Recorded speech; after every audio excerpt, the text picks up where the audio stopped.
could have been loved, I could have been loved, I could have been loved, I could have been loved. colaaddu waa isbedeshay nabad bay isku bedeshay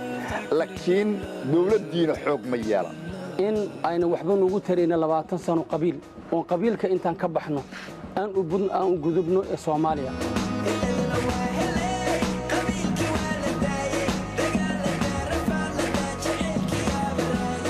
marka cudug maanta haduu qado barin oo qado wax asla wixii loo diro waayele barkii baayga ku qasbaya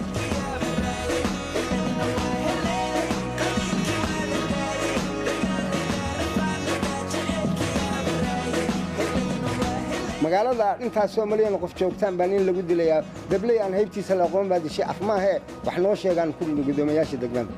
waa wadaada loo dilaa waa askariya loo dilaa dhiba meel ka dhacayo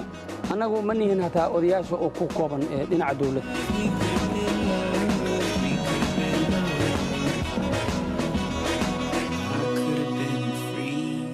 يعني بيش أول بيلهان يضد إلى نلوم أقون سنين يعني هذا واحد يمد بيش شغال وأقون سوي. Were it not for my past أنتم كمان لقد علم جرو ما Soomaali mitu gobe